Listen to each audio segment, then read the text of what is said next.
Tema de hoy, libertad. ¿Cuál es el tema de hoy? El texto base, Salmos 107, versículo 10 al 16. Y el título de la enseñanza de hoy, ¿cómo recorrer el camino de vida plena? Algunos moraban en tinieblas y sombra de muerte, aprisionados en aflicción y en hierros, por cuanto fueron rebeldes a las palabras de Jehová y aborrecieron el consejo del Altísimo. Por eso quebrantó con el trabajo de sus corazones, cayeron y no hubo quien los ayudase. Versículo 13. Luego que clamaron a Jehová en su angustia, los libró de sus aflicciones, los sacó de las tinieblas y de la sombra de muerte y rompió sus prisiones. Alaben la misericordia de Jehová y sus maravillas para con los hijos de los hombres, porque quebrantó las puertas de bronce y desmenuzó los cerrojos de hierro. Amén. El Salmo 107 habla de la misericordia de Dios, cómo Dios libra a su iglesia, al creyente, al redimido, de la aflicción. Y mire que dice que hay personas que tienen 4 características. Hay personas que moran en tinieblas. 2, hay personas que moran en sombra de muerte. 3, y dice que están cautivos en aflicción y están cautivos en hierros. Mire muy bien esto, dice, moran en tinieblas, moran en sombra de muerte. Dice que están cautivos en aflicción y cautivos en hierros. ¿Qué son las tinieblas? ¿Qué son las tinieblas? Ausencia de luz. ¿Qué es el odio? Ausencia de perdón. ¿Qué es el pecado? Ausencia de santidad. ¿Verdad? ¿Qué es la oscuridad? ¿Qué son las tinieblas? Ausencia de luz. Pero vamos a traerlo a la realidad. Dice que algunos moraban en tinieblas, en sombra de muerte. Y las tinieblas tienen que ver con visión. Las tinieblas tienen que ver con proyecto de vida. Mira, quiero decirte que hay gente que no está en ningún vicio. Hay gente que no hace supuestamente práctica conductual de ningún hábito pecaminoso y está en tinieblas. Porque cuando usted va en la madrugada o en altas horas de la noche conduciendo y vienen las tinieblas, ¿sí? Los vehículos han sido diseñados para encender luces especiales y podamos ver. Tinieblas es no poder ver el camino que yo recorro. Y venga acá, cuando usted no ve el camino que recorre, termina practicando pecado. ¿Cuántos están aquí? ¿Sí? Entonces, cuando usted va en la vida sin tener en claro qué es un matrimonio, sin tener en claro qué es la vida, ejemplo, si usted no tiene en claro por qué y para qué está en la empresa donde labora, usted puede estar en tinieblas. Porque no ve, y al no ver, termina ¿qué? Chocando, tropezando, cayendo, practicando pecado. Entonces, tinieblas como tal no es solo la práctica de pecado. Tinieblas como tal es la atmósfera donde habita el pecado. Y vuelvo y le digo, hay personas que no saben para dónde van en la vida. Y es lo que hace referencia a la palabra de Dios en el Salmo 107. Dice que algunos moran en esas tinieblas, no saben para dónde van. ¿Cuántas personas al día de hoy aquí, podemos estar sin saber qué viene? Mira, la esposa que está conviviendo con un hombre que tiene un estilo de vida específico y que por ese diario vivir y por esa rutina, esa mujer no ve un matrimonio, no ve una luz, no ve una salida, no ve una esperanza. Ese trabajador que al día de hoy, estamos a 12 de abril del 2015, ¿sí? Hace tiempo pasó la quincena del mes de marzo, está a punto de recibir su quincena del mes de abril, la mitad de abril, y no ve absolutamente por ningún lado una puerta de privilegios financieros. Estamos a 12 y ya tiene endeudado y ya tiene comprometido el sueldo de esta quincena y aún la del 31 de abril. Hay tinieblas porque aunque camina y aunque tiene, no ve. Hay personas que viven en un matrimonio, pero no ven un hogar. Todos tenemos aquí vida, aló, pero muchos no ven el sentido de esa vida. ¿Sí? Son tinieblas y dicen que moran en tinieblas. Y luego dice, y sombra de muerte. Hágame un favor, Pastor Isaac, sí, le voy a pedir un favor. Venga, sí, eso, acérquese, me hace un favor. Deja su sombra afuera. Hágame el favor, pastor. Salga y deje su sombra afuera. Es imposible. Es imposible. Imagínense aquellos que hoy pueden reconocer que hay una sombra de muerte a su lado. Y no hablo solo de lo físico. Sombra de muerte es lo que le estoy hablando de tinieblas. Que teniendo usted un hogar, prefiriera no tenerlo. Que teniendo un compañero, prefiriera estar sola. Que teniendo una familia, prefiriera no tenerla. Porque hay una sombra de muerte que te acompaña, que te sigue para donde vaya. ¿Sí? Ahí nacen las sustancias psicoactivas, teniendo en cuenta que sustancia psicoactiva es todo lo que yo hago para que active mi psiquis y me aparte de la realidad. Usted puede activar su psiquis viendo televisión toda una tarde. Ahí está en un vicio. Porque usted se sumerge ahí para olvidarse de la realidad de la sombra de muerte. ¿Sí? Usted puede su trabajo convertirlo en un vicio. Hay personas que prefieren quedarse hasta altas horas de la noche y salir bien madrugados de casa con tal de no permanecer en esa realidad de vida. Eso es tinieblas y sombra de muerte. Y es lo que habla el Salmo el día de hoy. Y dice que aparte de eso están aprisionados. ¿En qué? En aflicción, ¿sí? Cautivos. La palabra aprisionada es sinónimo de ¿qué? De cautividad. Cautivos en aflicción y cautivos en hierro. Es algo constante y algo que usted no puede deshacer. Porque hablando humanamente, el hierro es algo que un ser humano no puede romper. En una película de superhéroes ellos sí, pero en la realidad es algo que es verdaderamente fuerte. Usted no puede romper, usted no puede cambiar esa realidad, usted no puede salir de ahí. Usted está cautivo. ¿En qué? En una realidad de tiniebla, en una realidad de muerte, en una realidad de vida. ¿Sí? Y bueno, le quiero decir, me comentaban esta mañana que entre ayer y estos 2 últimos días se suicidaron 2 jovencitos de 13 años en Faca. ¿Debido a qué? A esto. ¿Por qué un joven decide, o un hombre, una mujer decide suicidarse? Porque llega un momento en su vida que no ve salida por ningún lado.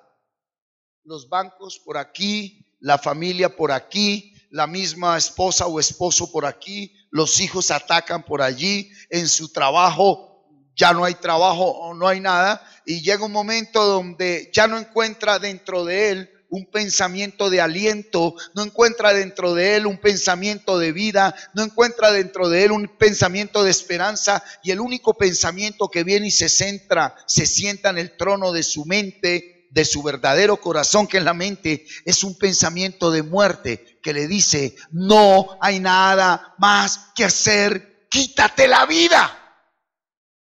Y cuando ya un pensamiento de muerte, que es un demonio, es un espíritu, se sienta en el trono de tu vida, tú no tienes nada que hacer. Cuando tú permites que tu vida llegue allá, no hay nada que hacer. Y lo peor de todo es que es una condenación eterna, porque el único dueño de la vida es Dios. Pero el punto no es tanto esto. Tinieblas, muerte, aflicción, hierros. Es el pan diario, desafortunadamente, de esta sociedad. Lea el versículo 11. ¿Por qué? Esto es por consecuencia de, ¿qué dice? Por cuanto fueron rebeldes a las palabras de Jehová y aborrecieron, ¿qué aborrecieron? El consejo del Altísimo. La palabra de Dios. Yo digo algo. Una cosa es aborrecer la palabra de Jehová. Entonces es porque está ahí, porque usted sabe que existe la palabra de Dios. ¿Cuánta gente hoy hay afuera que no sabe de la palabra de Dios? Aquí le está hablando es ¿a quién? A nosotros, que sabemos y conocemos la palabra de Dios. Y sabiendo y conociendo la palabra de Dios nos dice: aborreces la palabra, aborreces la palabra, aborreces la palabra. Y al aborrecer la palabra, ¿qué viene a alguien que aborrece la palabra? Vienen tinieblas, viene muerte, viene aflicción, vienen hierros, viene cautividad. Pero no solo aborrecen la palabra, sino que aborrecieron. No solo fueron rebeldes, no, yo no quiero nada de la palabra, yo no quiero nada de la palabra, sino que aborrecen el consejo de Jehová. Rodrigo, no se vaya a ir por la 13. Yo te aconsejo que te vayas por la 80, porque hay algo delicado en la 13. Pues yo llego más rápido por la 13, gasto menos plata, es más rápido.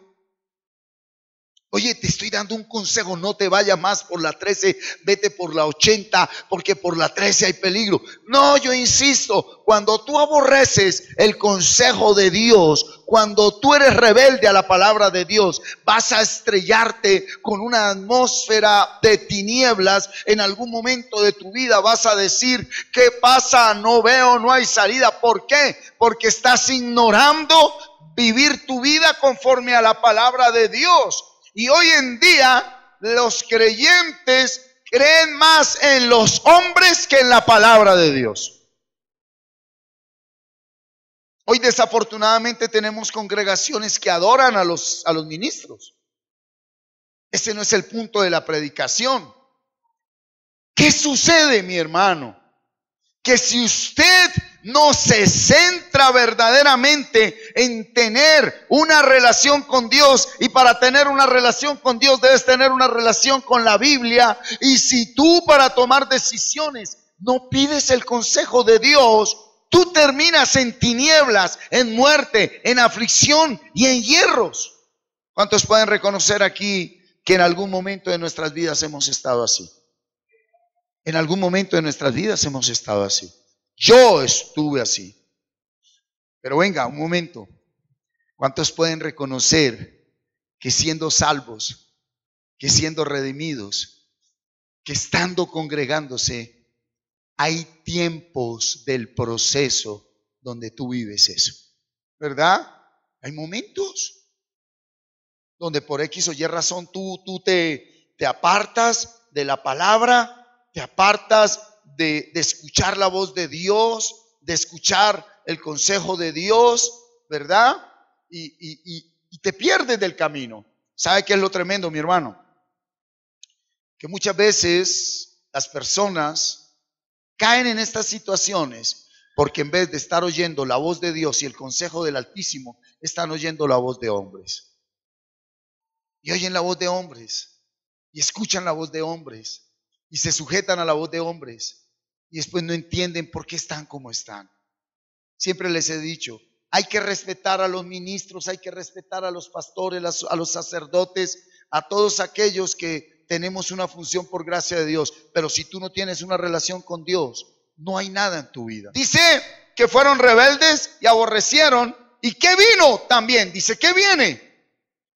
Léalo, léalo. 1, 2, 3, léalo. Por eso quebrantó con el trabajo sus corazones. Dios convierte el trabajo en un quebranto para ellos. ¿Cuánta gente está hoy aquí deseando que mañana lunes no llegue? Sí, es una realidad. Hay gente que hoy está aquí, ¡ay, no! Me acuerdo una época de aflicción de mi vida, que yo los lunes tenía que preparar el vestido, la corbata, todo. ¡Qué desidia! Dios mío, me daban las 11, 12, 1 de la mañana de ese domingo viendo hasta el último programa de televisión. ¡Uy, qué desidia! Lunes, no, llegar a trabajar. Y lo que yo ignoraba era que eso es colocado por Dios debido a un estilo de vida de desorden, por rechazar la palabra de Dios. Y dice que no solo fueron quebrantados con el trabajo de sus corazones, sino dice que cayeron y no se pudieron levantar. Mire el problema, el verdadero hombre no es el que nunca cae. Santo no es el que nunca peca. Santo es el que reconoce que ha pecado y se levanta de su pecado. Fuerte no es el que nunca cae. Fuerte es el que reconoce que cayó. Y el verdadero fuerte es el que se levanta de la caída. ¿Cuántos están aquí? Míreme. Uno de los espíritus disfrazados de luz que más daño hace al creyente, ¿sabe cuál es? El de santurronería y puritanismo. Cuando tú tienes un error, un concepto muy errado de Dios. Porque te quiero llevar a algo en esta mañana por la palabra. Un concepto muy errado de Dios. Y entonces tú piensas que Dios es, no sé, te llenas de conceptos y empiezas a caminar y oras y lees 10 capítulos diarios y te aprendes de memoria salmos y meditas y aleluya y coges caminado y coges hablado y santo Jehová y santo Dios. Y por X o Y razón Dios permite un pequeño tropiezo. Esas personas nunca se perdonan a sí mismos. Son los que nunca perdonan a nadie. Dios dijo, con misericordia y verdad se corrige el pecado. ¿Con qué? Y eso es lo primero que tiene que tener con usted. Porque escúcheme, lo primero que hace la palabra cuando llega a tu vida es iluminarte. ¿Qué es iluminarte? Que te muestra la porquería que tenemos por dentro. ¿Hay alguien acá? Perdón, ¿y qué es lo que hace la religiosidad? Después de que usted viene a varios cultos, llega a la casa, la mujer o el hombre y dice, encontré la razón de nuestra infelicidad. ¿Sí? ¿Cuál? Usted, pecador. Este hogar está acabado por usted, sinvergüenza. Y hágale, lea la Biblia, vamos para culto. Allá está el mejor pastor de todos. Allá está. Una persona que está hundida en tinieblas, en muerte, en hierros, en aflicción, y llegan a darle palo. ¿Hay alguien acá? Entonces, oiga, cuando usted no entiende, no ve el camino, no ha entrado en ese reino, usted y yo podemos cometer muchos errores. Y qué cosa más tremenda es cuando para usted su diario vivir se le convierte en una rutina de tiniebla. Yo no sé si hay alguien aquí identificándose con lo que el Espíritu quiere decir a la iglesia. Es cuando usted se levanta y teniendo una casa muy bonita, la ve fea, quisiera irse de esa casa, teniendo una empresa tremenda de bendición, una tremenda oficina o un tremendo lugar donde usted recoge flores todos los días. Bueno, qué sé yo no sé en qué trabajas, pero quiero decirte que cuando uno es alumbrado por la palabra de Dios, usted camina en sombra de muerte y nada te impide que llegues a donde debes llegar. Esto no es de religiosidad, esto es de salir de un lugar y llegar a otro lugar. Y entre tú sales y llegas, vas a tener varios tropiezos. Bueno, simbólicamente durante las 7 caídas hay congregaciones, sinagogas de Satanás que se levantaron para destruir al que cae la primera, la segunda, la tercera, la cuarta. Hay sinagogas de Satanás creadas para eso. De por sí el único ejército donde destruyen a sus militantes es el ejército de Dios. Todo el que cae hay que destruirlo, todo el que cae hay que acabarlo, todo el que comete errores. Porque hay un concepto muy errado del camino de santidad. Hasta que tu mente no sea renovada, tú no vas a saber qué es vivir en santidad. Mire, le voy a decir algo. Hasta que usted no lea la palabra de Dios verdaderamente, de Génesis, Apocalipsis, no va a entender. Vamos a empezar la historia. ¿Cuál fue el primer hombre que Dios utiliza? ¿Quién construyó el arca? ¿Y Noé qué era? ¡Alcohólico! Vamos a hablar del día. ¿No era alcohólico? Listo. Sigue ahí para acá. Sigue ahí para acá. Abraham. ¿Y Abraham qué era? Abraham le daba pena a la mujer y era la más bonita de la tierra y se avergonzaba de la mujer. No vayas a decir que tú eres mi esposa porque me matan. Casi se la sirve en bandeja de plata ahí a un rey, porque se avergonzó de la mujer. El que no tiene identidad y no sabe para dónde va, se avergüenza de sí mismo, por eso se avergüenza de los demás. ¿Sí? Abraham se avergonzó de su mujer, ¿verdad? Sigan su orden, sigan su orden. Vamos a verlo ahí. Jacob, ¿qué era? Usurpador, mentiroso, engañador, ¿sí? Ladrón, doble. Y dice el Señor, venga, alguien como les di, cuando Pablo confrontó al pueblo judío, le dijo, alguien que me explique esto. Jacob no había salido del vientre de mamá y Dios ya había amado al usurpador y rechazado a Saúl. Ya había amado al usurpador, al mentiroso, al engañador, y a ese lo había amado y había rechazado al otro. Sigan ese orden de ideas. Moisés ¿qué era? Asesino, tatareto, depresivo, mal geniado. El temperamento. ¿Por qué no entró a la tierra prometida? ¿Por su temperamento? Sigan ese orden de ideas. ¿Quién más? ¿A quién más podemos ver? Elías, ¿qué hizo? Eliseo, ¿qué hizo? ¿Para qué utilizó la unción Eliseo? ¿A cuántos jóvenes mató porque le dijeron calvo? Con la unción, con el fuego. Tenía poder, le dijeron calvo, ¡un fuego sobre ustedes! Y los quemó a todos, ¿no? Gloria a Dios. Pongámonos a cuentas. ¿A qué venimos a la presencia de Dios y a congregarnos? ¿A mirar los errores de los demás? ¿O a que tú y yo seamos libres de nuestros errores? ¡Aló! Y entonces te tengo un cuentazo. En el proceso de ser renovados en nuestra manera de pensar, en el proceso de ser libres, en el proceso de santidad, diga esto es por fe, diga por fe, diga por fe. Y muchas congregaciones llamadas iglesia cayeron en algo que es parte de la cultura social del mundo, y eso se llama nicolaísmo. Trajeron lo mundano y lo metieron dentro de la iglesia. ¿Por qué? Porque hicieron de la hipocresía parte de su cultura y su diario vivir. ¿Sos cristiano? Bienvenido a ser hipócrita. ¿Viene bien vestido hoy? ¿Cómo están de lindos? ¿Cómo están de bellos? Ah, pero Dios sí sabe la vida que tú y yo llevamos allá. Dios sí sabe lo que hay detrás de la puerta, de esta puerta.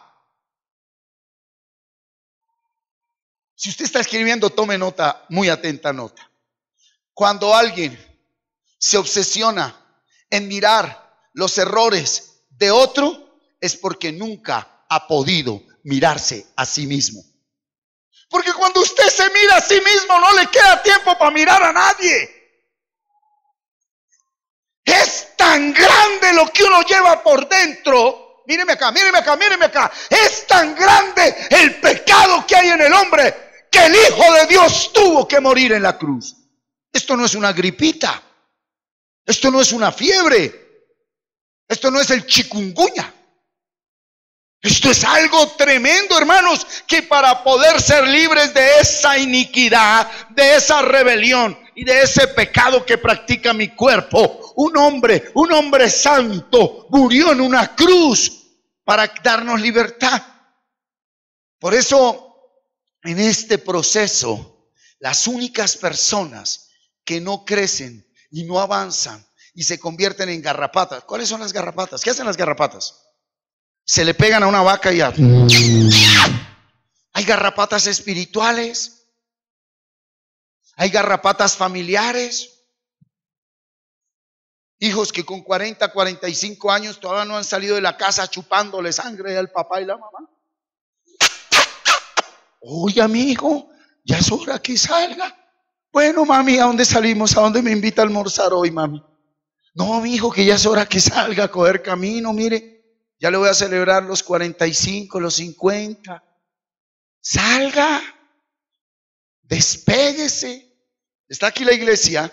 Entonces, mira, en el proceso, cuando uno viene a Dios, muchas veces, diga conmigo, muchas veces, tendremos que pasar por tinieblas, sombra de muerte, aflicción y hierros. Yo le voy a decir algo. ¿Qué es lo que usted más quisiera, Ilenita? Cuando uno esté en tinieblas, sombra de muerte, aflicción y hierro, ¿qué es lo que más quisiera usted? ¿Que le den pata o que le den la mano? Con la vara que mida serás medido.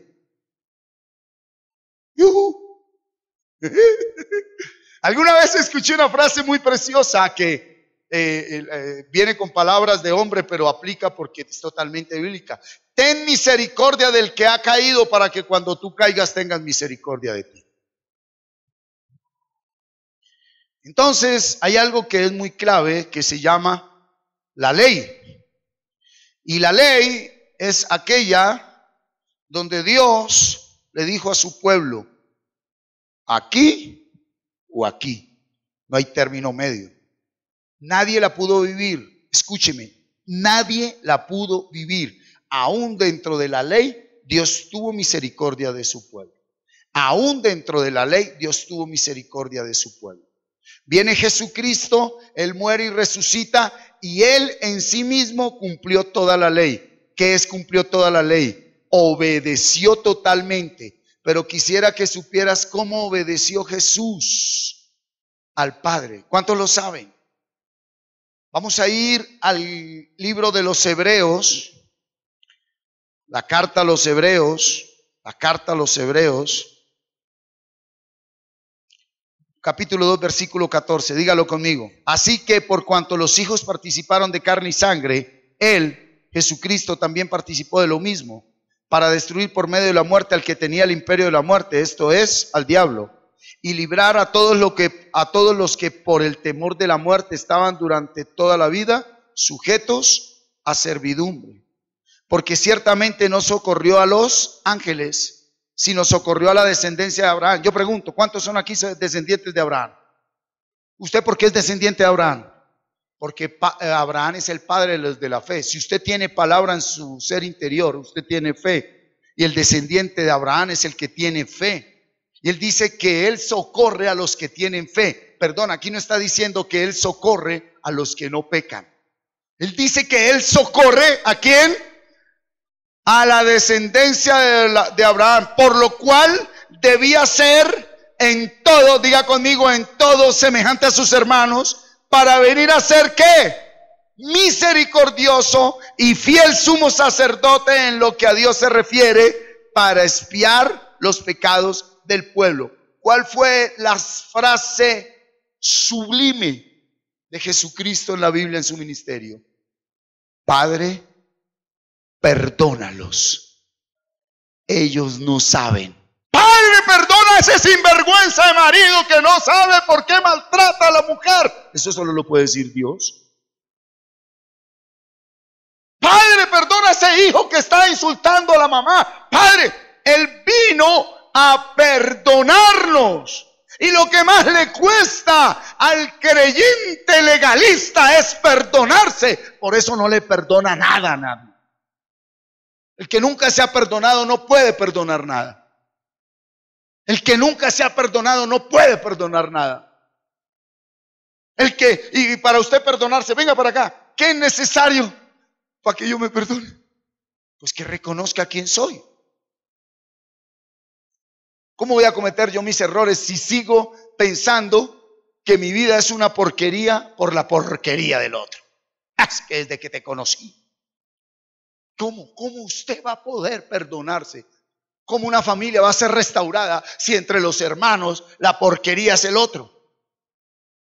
Porque cuando usted insiste en mirarle el pecado a otros, usted no ha querido ser libre de su pecado. La primera característica de ser redimido por Jesús es que cuando usted ve el pecado en alguien, lo único que usted siente es misericordia. ¿Por qué? Porque yo sé lo que es estar ahí, Señor.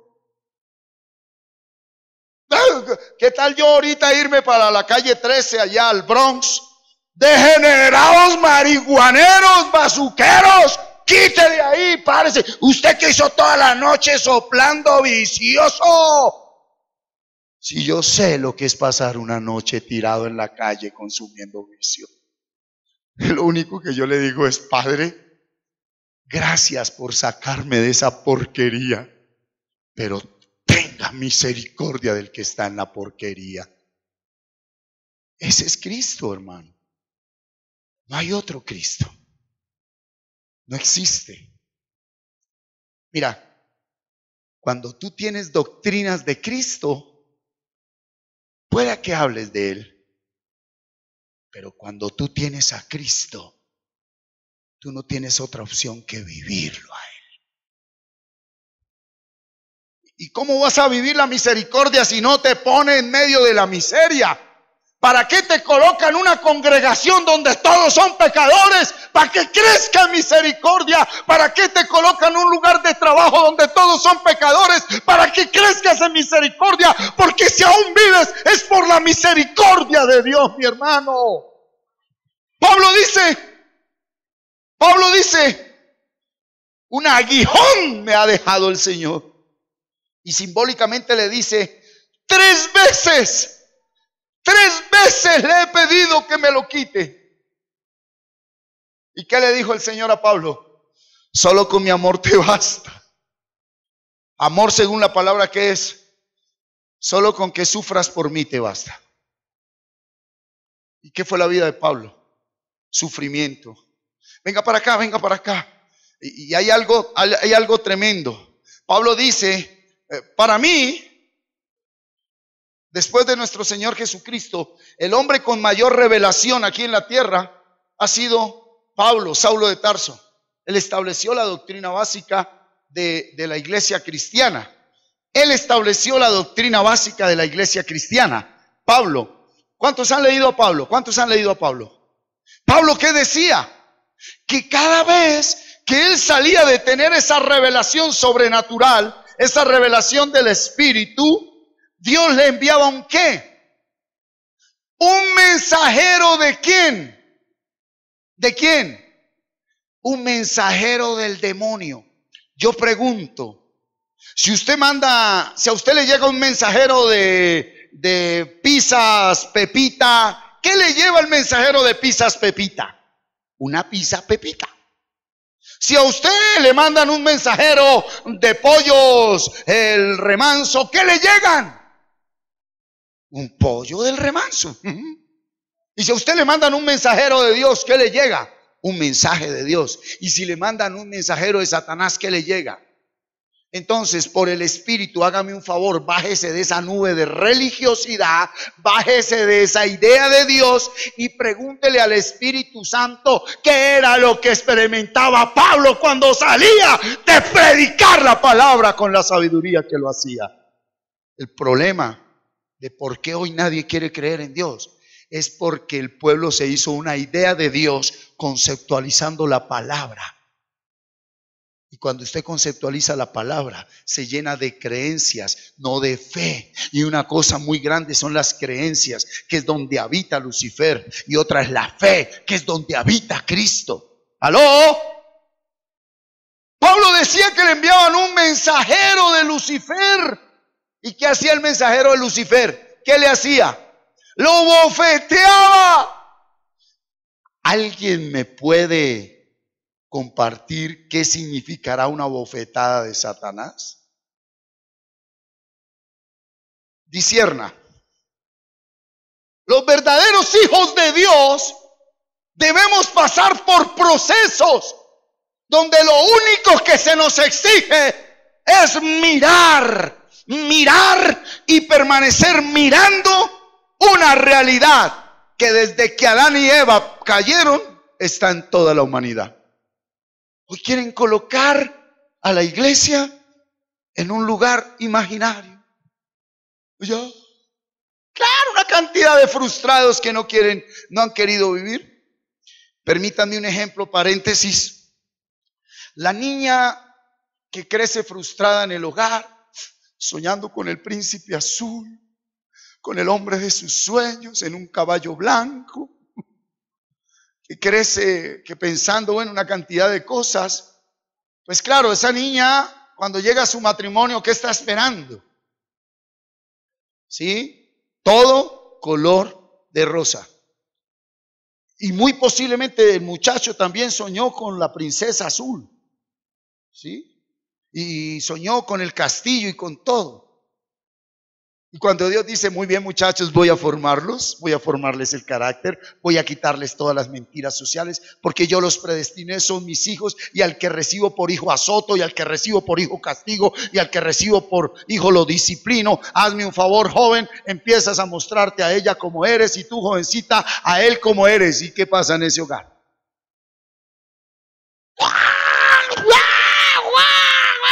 Dígame, ¿qué ministro puede venir ahí a expulsar cuál demonio? Si es Dios quien está formando el carácter de ese hogar. Ay, llamen al pastor Martín, llámenlo, a mí no me van a llamar. Yo allá no me meto. Es una palabra que no todo el mundo puede aceptar. Porque Pablo le dijo a Timoteo, siervo fiel, recuerda que en los últimos tiempos los creyentes no querrán sufrir la sana doctrina. ¿Por qué? Porque más que doctrina es Cristo. Y Pablo le dijo, en los últimos tiempos los creyentes no querrán recorrer el camino de padecimiento para que sean glorificados con mi Hijo. Por eso se apartarán de la palabra de la verdad, buscarán sus propios maestros, tendrán comezón de oír algo nuevo. Háblenme la nueva revelación, alguien que me explique de qué color es el cabello del Espíritu Santo. ¿Será que Dios sí tiene canas o el pelo es blanco? ¿Jesucristo le dieron callos por caminar tanto o no? Ay, hablen, qué revelación, qué revelación. Y en la casa todavía siguen sin entender por qué vivimos lo que estamos viviendo. Todo lo que tú hagas sin fe es pecado. ¿Qué significa? Todo lo que tú hagas sin comprender el por qué y el para qué, estás en pecado. La iglesia entendemos el porqué de las cosas. ¿Usted se imagina a Jesucristo cuando estuvo en el desierto con el mismo Lucifer? Ese es el ejemplo más clave de todos. ¿Por qué Jesucristo no lo ató, lo encadenó, lo ligó, lo mandó a los infiernos? ¿Por qué? Porque para todo hay un tiempo. Y así como hay tiempo de nacer, hay tiempo de morir. Y así como hay tiempo de ser exaltados, hay tiempo de ser humillados. Y el que no se humilla no será exaltado. ¿Aló? Y por eso tenemos que vivir procesos específicos, y esto es muy personal. Ahora el problema es que su vida espiritual usted se la delegó a hombres. No hay error más grande en la vida que delegarle su salud espiritual a un hombre. Cuando usted le delegó su salud espiritual a un hombre, va a vivir enfermo siempre. Por eso es que el día de hoy hay mucha gente apartada de la iglesia. Mire, al fin y al cabo era necesario. ¿Por qué? Porque más que iglesias son lugares donde se mueven solo mandatos de hombres. Pues en cuanto él mismo padeció siendo tentado, es poderoso para socorrer. Sí, ¿y por qué sufriría si él era poderoso? Tentación, no prueba, tentación. ¿Será que Jesús en algún momento dijo: Señor, o das una orden o termino acostado con esta Magdalena? No, es que el mensaje de religiosidad es bravo. Tienen a Jesucristo tan lejos que por eso están tan abajo de la vida de Dios. Lo tienen afuera, lo tienen arriba, en donde no existe y no está. Él padeció, sufrió, porque fue tentado. Si Jesús no sintió lo que siente un homosexual, los homosexuales están condenados. Ay, no, pastor. ¿Cuál es su Jesús? Si se dan cuenta en la mente qué idea metió Satanás disfrazada de luz del Rey de Reyes. Dios le dijo: vas y te suelto todo lo que ellos tienen, pero mi orden es una: tú no caes. Pero él tenía que sentir lo mismo que siente la mujer cuando quiere matar al marido. Si no, ¿a quién le hablas? Por eso hay un lenguaje que es santísimo, divino, elevadísimo, prosperísimo, y Dios dice: ¿y a quién le hablas? Ay, y tú, que las alas y los ángeles y los cabellos dorados. Y a eso le llaman dizque poesía espiritual. No hay poesía espiritual más grande cuando un pecador le dice: soy porquería y tenga misericordia de mí. Esa es la oración más poderosa que yo conozco. Es como si usted, para ser libre del pecado, tuviera que pasarle primero hoja vida a San Pedro. San Pedro se la pasa a San Juan a estudiarla. Ahí pásenle la secretaria María Magdalena a ver si ella aprueba. No, le falta aquí un sello. ¿Qué es un sello? Subir 7 veces a Monserrate con los frijoles. Se le olvidó. Oiga, la iglesia evangélica está igual o peor. Esto es solo fe. Y estoy hablando de iglesia evangélica. ¿Por qué? Porque yo no soy ni evangélico, ni católico, ni cristiano, ni nada. La palabra me dice que yo no soy un título. Me dice que por creer y recibir a Jesús soy hijo de Dios, no un título. Versículo 5. Así, tampoco Cristo se glorificó a sí mismo haciéndose sumo sacerdote, sino que Él le dijo: tú eres mi hijo, yo te he engendrado hoy. Él no se hizo a Él. Él es Dios, pero hasta que el Padre no dijo: te hago sumo sacerdote. Dice, como también dice en otro lugar: tú eres sacerdote para siempre según el orden de Melquisedec. Versículo 7, léalo conmigo por favor. Y Cristo, en los días de su carne, ofreciendo ruegos y súplicas con gran clamor y lágrimas al que le podía librar de la muerte, fue ido a causa de su temor reverente. Vamos a discernir esta palabra. Cristo, siendo hombre como usted y yo, tuvo un momento en sus días en que hacía. ¿Qué hacía? Él sabía que si pecaba, moría espiritualmente y la humanidad se acababa. Él rogaba, suplicaba, clamaba con lágrimas para que no cayera. Yo pregunto, si usted sabe que no va a caer, ¿tiene que rogar, suplicar, clamar y llorar? Entonces, ¿Cristo qué sabía? Siendo hombre, que podía caer. Y entonces, si Cristo, el Dios hombre, sabía que podía caer, ¿por qué usted no tiene misericordia de usted mismo?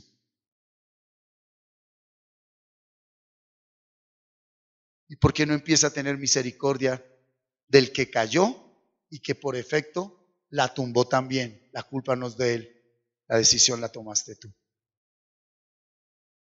Ahí está el error de los hombres. Porque cuando usted se cae, se lleva con usted a más de uno. ¿A cuáles? A los ciegos que estaban a su lado siguiéndolo a usted. Por eso siempre le he dicho: el que está aquí no me está siguiendo a mí. Y todo el que llegue aquí no puede seguir a Martín. Porque quiero decirle algo, yo soy un hombre. Yo aquí no me las pico de ungido ni de nada. Y si algo le da a él por hacer, fue él, no yo. Así que yo soy un dedo que señala al sol. No sé qué, mirando al dedo. Hay gente que no ha podido crecer espiritualmente porque los ministros somos dedos que señalamos al sol y se quedan mirando al dedo. Ay, ese dedo tiene mugre en la uña, qué pecado, qué porquería. Uy, mire, tiene manchas ese dedo. ¿Y usted qué le importa? ¿Por qué no mira al sol? O por lo menos mírese sus uñas. Mire, el evangelio se fue mucho por otro lado. Promesas, usted va a tener, usted va a hacer su casa, su carro, el empresario reciba. ¿Cuántos van a hallar la palabra? Traiga plata aquí, herejes. Una cantidad de cosas donde le dan importancia a todo, menos al único que vale en nuestras vidas, que es Jesucristo, la palabra de Dios. Entonces, mire, le quiero decir algo. Usted en este momento puede estar en tinieblas, en sombra de muerte, en aflicción o en hierros. ¿Quién lo puede reconocer? Amén, Señor, lo reconozco. Porque yo sí quiero un día que yo y mis generaciones salgamos de aquí. Porque si usted no reconoce que está preso, ¿cómo va a ser libre? Si usted no reconoce que está enfermo, ¿cómo va a ser sano? Si usted lo que vive es una mentira. Y entonces hoy por eso andan buscando más que pastores, payasos, titiriteros que les hablen bonito. Ay, cómo viene vestido bonito. Mire, cambió de zapatos. Ay, cómo está de linda. ¿Cómo? No, mi hermano, la palabra tiene que ser predicada para buscar gloria de Dios y no gloria de hombres. Y escuche muy bien, si la palabra no te mata y te resucita, nunca vas a ver ni el reino de Dios, ni vas a entrar en el reino de Dios. La palabra tiene que matarte. Diga, tengo que morir. El que murió, murió. Y él dijo que si nosotros no morimos, no resucitaremos a la nueva vida. Crucificados fuimos juntamente con él para que el cuerpo del pecado muera. Y dentro de ese proceso, escúcheme, diga conmigo, proceso. Para cada uno es diferente. Viva su proceso. Deje de meterse en la vida de los demás. Es lo que más daño hace, más que el pecado. El pecado ya fue destruido. O usted tiene misericordia de mí, o yo aquí me toteo y usted me mandó a salvarlos a él. Y usted se imagina a Jesús hablando con el papá de tú a tú. Y papi, venga, ¿cómo así que usted me manda a salvarlos a ellos? Y aquí entre tú y yo, que no se sepa, yo a veces me siento igual. ¿No quedó escrito? Ya está peor, porque él tenía que exagerar todo, aumentar todo. Yo a veces me siento peor que ellos. ¿Cómo voy a salvarlos? ¿No es ese su pensamiento más constante? ¿Cómo voy a sacar este hogar adelante si usted y yo sabemos que somos una porquería?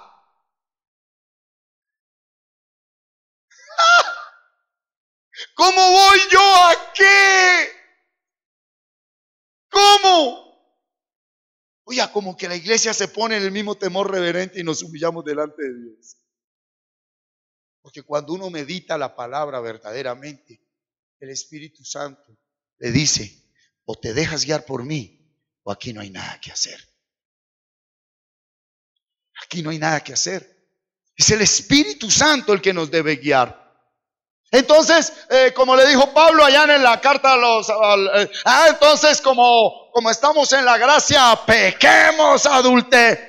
No, yo no estoy hablando de eso. Te estoy diciendo que con misericordia y verdad se corrige el pecado y que todos tenemos una montaña muy grande que superar, que Cristo ya venció y se llama nuestra vida oculta, nuestra vida secreta, nuestra vida inefable que no es tan secreta. Gracia no es permiso para pecar. Dios está diciendo en esta mañana, y te lo resumo terminando el mensaje de hoy, escúchame. Me queda unas citas bíblicas. Venga para acá, escúchame, mírame. Del primero que debes tener misericordia es de ti mismo, para que empieces a tener misericordia a los demás. Libro de los Jueces, capítulo 3. Estas, pues, son las naciones que dejó Jehová para probar con ellas a Israel, a todos aquellos que no habían conocido todas las guerras de Canaán, solamente para que el linaje de los hijos de Israel conociesen la guerra, para que la enseñasen a los que antes no la habían conocido. Los 5 príncipes de los filisteos, todos los cananeos, los sidonios y los heveos que habitan en el monte Líbano, desde el monte de Baal, Hermón, hasta llegar a Amad, y fueron para probar con ellos a Israel, para saber si obedecerían a los mandamientos de Jehová que él había dado a sus padres por mano de Moisés. Le voy a graficar, le voy a convertir esto en una escena. La tierra prometida es esta. Esta es la tierra prometida de allá del pueblo de Israel. Dios se la entrega. Entonces, si me dio la tierra prometida es porque yo puedo hacer esto, disfrutar, jugar, ay, qué rico, ir a donde quiera. Pero para estar en la tierra prometida, Él decía, tengo que enseñarte a obedecer. Vas a quedarte quieto aquí hasta que yo te diga que te muevas. Ay, yo quiero dar otra vueltica, quieto ahí. Ahora pásate ahí, al otro lado, quieto ahí. Ay, yo quiero ir para el otro lado. Ahí se queda. Era más o menos lo que Dios decía. Y como Dios conocía el corazón del pueblo de Israel en ese momento, ¿qué dice la Biblia? Que le dejó ¿qué? Enemigos, ¿verdad? Y como Dios sabía que el hombre no le iba a obedecer, entonces Él le dijo, bueno, Martín, te necesito aquí. Sí, Señor, te amo, altísimo, benignísimo, de benignísima calidad, altísimo, bellísimo, y azul, peliblanco, dorado, en tu trono santo, aleluya. Y corra para el otro lado a hacer lo que no quiero hacer. Y él que decía, moléstelo. Y entonces se venían, venga para acá. Eso es, él dejó enemigos, míreme acá, en su tierra prometida. Para que cuando le diga, perdone, y usted diga odio, aquí en su tierra prometida, venga alguien y le atormente. ¿Por qué? Porque no perdona. Y venga, eso es adentro, esta es la mente, el corazón del hombre, el alma. Dios no murió para destruir el pecado. Todos esos espíritus le obedecen a Dios. Dijo allá en el capítulo 15, 16 de Samuel, primer libro de Samuel, que Saúl había desobedecido a Dios y que Dios lo había desechado. Y que por eso Dios le envió un espíritu inmundo de parte de Dios para que lo atormentara. Cuando usted insiste, como decía el Salmo 107, en no obedecer la palabra, es Él el que lo atormenta. ¿Qué hizo la iglesia? Llamen al ungido Rodrigo, que el ungido Rodrigo ore por mí y expulse los demonios. Venga, escúcheme. Si el que los puso a ellos aquí fue Dios, ¿será que un ungido hombre tendrá más autoridad que Dios? Eso es lo que llaman guerra espiritual. Entonces, ¿con quién andan peleando los doctrinales, profundos teólogos de la guerra espiritual? Cuando hay un demonio en la vida de alguien, no es porque Satanás se metió porque quiso, es porque usted desobedeció a la voz de Dios. Así de sencillo, mi hermano. Y ese demonio no anda en la cocina. Ay, llamen al pastor para que unja la cocina. Ay, llamen al pastor para que eche aceite debajo de la cama. Si es aceite de oliva, mire que las ensaladas con aceite de oliva son muy ricas. No malgaste la plata, no tiene mayordomía. Al día de hoy, la unción no es aceite. La unción es palabra. Krisha, Cristo, ungido, unción. Entonces, ¿qué son demonios? Se los grafico. Ahí, el más gordito, el más fuerte. Es un pensamiento acá que le dice, odia a su mujer cuando usted quiere amarla. Odia a su mujer. Pero yo quiero amarla. ¡Hola! O sea, ¿el otro qué es? El otro es, malgasta el dinero. El otro qué es, alguien que le cega los ojos. Señor, pero si este negocio estaba hecho, ¿qué pasó con este negocio? ¿Qué pasó? ¡Ay! Se fue abajo el negocio, Señor, misericordia. O obedeces mi palabra o no hay nada que hacer. Deje de echarle la culpa a los demás de lo que usted no quiere hacer con Dios. Deje de echarle la culpa a demonios, deje de llamar ungidos, hombres, superapóstoles, super no sé qué, que eso es una herejía en la palabra de Dios. Maldito el varón que confía en el hombre. Y se lo digo con claridad. Si usted por molestar solo confiara en Martín, estaría perdido. Usted debe confiar es en Dios. Y dice la palabra, estoy terminando, ¿verdad? Que fueron para probar a Israel. 5. Así los hijos de Israel habitaban entre los cananeos, heteos, amorreos, fereceos, heveos y jebuseos. Y tomaron de sus hijas por mujeres y dieron sus hijas a los hijos de ellos. ¿Y qué hicieron? ¿Cuándo se casa usted con un demonio? Cuando se casa con un pensamiento. Cuando usted coge y confía en su propia razón. A ver, no, es que mi mujer me la hizo, mi marido me la hizo, el pastor me la hizo, el líder me la hizo. Y es que esto no es así, porque escrito está. Así no habla Lucifer también. Escrito está. Y entonces me caso con el pensamiento. Y andan casados con una cantidad de demonios, aunque con su boca confiesan a Cristo. Señor, Señor, Señor. Y están casados con los demonios y en el nombre de Jesús se sana. En el nombre de Jesús todo lo que usted haga se hará.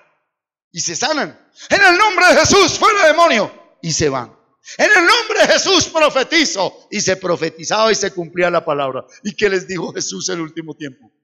Apartaos de mí, hacedores de maldad. Yo no los conozco. Sanaron, expulsaron demonios. Predicaron muy bonito, profetizaron, pero ustedes nunca entraron en mi reino.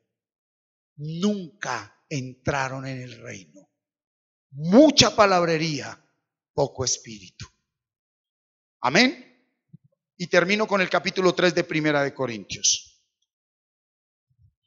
De manera que yo, hermanos, no pude hablaros como a espirituales, sino como a carnales, como a niños en Cristo. Está hablando de 3 etapas. Diga conmigo, esto es un proceso. Algunos son niños en la palabra, en el espíritu. Pero yo quiero que entendamos algo todos, por favor. La etapa carnal es obligatoria para todos. Porque es la única etapa donde tú entras a tu ser interior y descubres por qué consumías vicio, por qué tenías una debilidad sexual, por qué odiabas, que querías matar aún a tu misma familia. Descubres por qué teniendo el mejor hogar quieres ir a acostarte con otra o con otro. Y cuando tú estás ahí, ya eres un niño espiritual. Ya Jesucristo es tu Señor. Ya hay una vida nueva, pero eres un bebé. Pero hay algo que tienes que hacer. Y eso no lo hace una congregación ni un pastor por ti. Tú tienes que tomar la decisión de permanecer en la palabra que es Jesucristo, para que con la vida del Espíritu mates las obras de la carne. Eso lo tienes que hacer tú, porque Cristo ya lo hizo. Y el mismo Espíritu que le dio fuerzas a Cristo para que en un momento específico no hiciera lo que tú y yo ya no dejamos de hacer, ese mismo Espíritu te está diciendo hoy: no te detengas. Aunque hayas caído, no te detengas. Párate. Pudiste caer bien bajo. Puedes estar odiando. Aún esta misma mañana pudiste estar revolcado.